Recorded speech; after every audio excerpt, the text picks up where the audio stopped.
కోసమే నేను ఉంటాను అంటే ప్రజల్ని పట్టించుకోను, నాకు అవసరం లేదన్నట్టుగా ఉంది. పైగా ఇంకోటి ఏమంటాడంటే మళ్ళీ 5 ఏళ్ళు వస్తాం, అధికారంలోకి వస్తాం, నీకు ఈ ఎలక్షన్ అయినాక ఏదో ఇవ్వలేదు అన్నాడు. తొందరగా ఎలక్షన్ వస్తే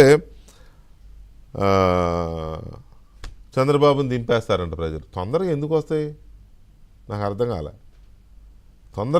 తొందరగా ఎలక్షన్ వస్తాయంట. తొందరగా ఎందుకు వస్తాయి అసలు? నువ్వు ఖాళీగా ఉన్నావని వస్తాయా? ఎలక్షన్ రావాల్సిన అవసరం ఏంటి తొందరగా? ఆంధ్రప్రదేశ్కి ఏం పని లేదా? మళ్ళీ ఆణిముత్యం లాంటి ఒక మాట మాట్లాడాడు. డెమోక్రసీ అంటేనే 5 years అంట. డెమోక్రసీ అంటే 5 years ఏంటి? డెమోక్రసీలో భారత ప్రజాస్వామ్యంలో ప్రభుత్వాల ఆయుష్ 5 ఏళ్ళు. ఏ ప్రభుత్వానికైనా రాజ్యాంగం ప్రకారం ఇచ్చిన పరిమిత కాలం 5 ఏళ్ళు. మళ్ళీ ఎలక్షన్లు వస్తాయి. ప్రజాస్వామ్యంలో ప్రజాస్వామ్యం 5 ఏళ్ళు కాదు. ప్రజాస్వామ్యం అనేది అజరామరం. ఎక్కడన్నా ఇలాంటి వాళ్ళు, లేకపోతే ఉత్తర కొరియా కిమ్ లాంటి వాడు, లేకపోతే ఇంకోడు అలాంటి వాళ్ళు ఎవరన్నా వస్తే తప్ప ప్రజాస్వామ్యం అజరామరం. ప్రజలు ఉన్నంతకాలం ప్రజాస్వామ్యం ఉంటుంది. ప్రజాస్వామ్యం అంటేనే 5 ఏళ్ళు అని మాట్లాడు ఒక కొత్త నిర్వచనం చెప్పే ప్రయత్నం చేశాడు. ఇటువంటివి చాలా ఉన్నాయి. వాళ్ళు ఈయన మాట్లాడిన పై ఏమంటాడంటే ప్రతిపక్ష హోదా ఇస్తేనే సభకు వస్తా, లేకపోతే వచ్చే సమస్య లేదు. ఇది ఒకటి. లండన్ వెళ్ళి రియలైజ్ అయితే అయ్యాడనుకోవడానికి అవలేదు ఈయన.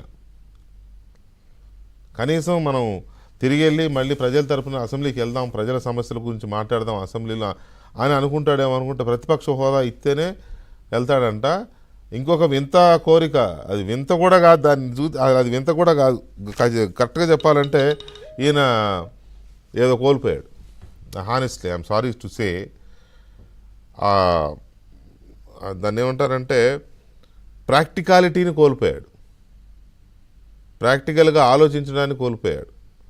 వేరే వాళ్ళు ఏమో మాట్లాడతారు, నేను అలా అనకూడదు, నేను అనట్లేదు. కానీ ఇది ఎంతవరకు సాధ్యం? ప్రాక్టికల్గా ఇది సాధ్యమేనా? అసెంబ్లీ నియమాలేంటి, రాజ్యాంగం ఏం చెప్తోంది, చట్టం ఏం చెప్తోంది, అది మర్చిపోయాడు ఈయన.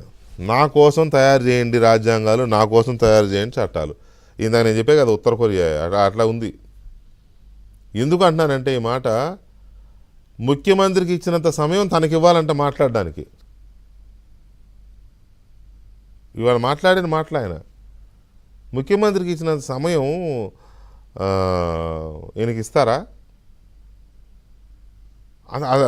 రాజకీయాల్లో ఏమాత్రం పరిజ్ఞానము పరిణతి ఉన్నవాడు ఎవడైనా మాట్లాడే మాటేనా అది? ముఖ్యమంత్రిని సభానాయకుడు అంటారు. సభలో ఉన్న ఎమ్మెల్యేలు అందరికీ నాయకుడు ఆయన. అలాంటి వాడికి స్పెషల్ ప్రివిలేజెస్, స్పెషల్ పవర్స్ చాలా ఉంటాయి. అలాంటిది నాకు ముఖ్యమంత్రికి ఇచ్చిన ప్రతిపక్ష నేత హోదా ఉన్నా కూడా నీకు ఇవ్వరు సీఎంకి ఇచ్చినంత టైము.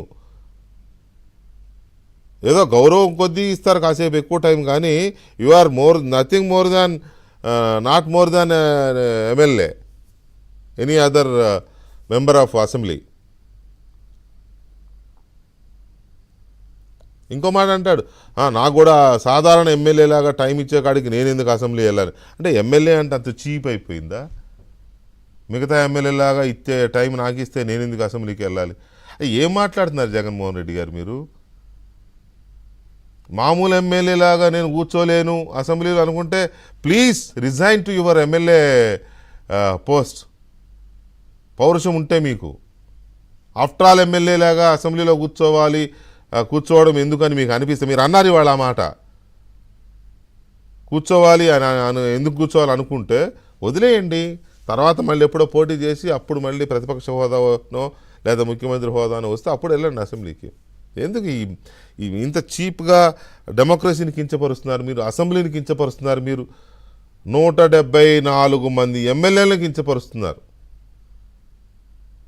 మిగతా ఎమ్మెల్యేలాగా ఇచ్చినట్టు టైం నాకు ఇస్తారా అని అంటే ఏంటి దాని అర్థం? వాళ్ళంతా ఆఫ్టర్ ఆల్ వాళ్ళనే కదా మీ ఉద్దేశం? ఏమో ఇది ఏమాత్రం కూడా పరిణతి చెందిన ఒక రాజకీయ నాయకుడి మాటలా లేవు. మరి మీరు పరిణతి చెందారో లేదో ఆయన పార్టీ నాయకులు, ఆంధ్రప్రదేశ్ ప్రజలు అందరూ ఆలోచించుకోవాలి. తర్వాత పార్టీ నుంచి వెళ్ళిపోయిన రాజ్యసభ సభ్యులను కూడా ఆయన కాస్త నోటికొచ్చినట్టే మాట్లాడారు వాళ్ళ విషయం కూడా. ఇవన్నీ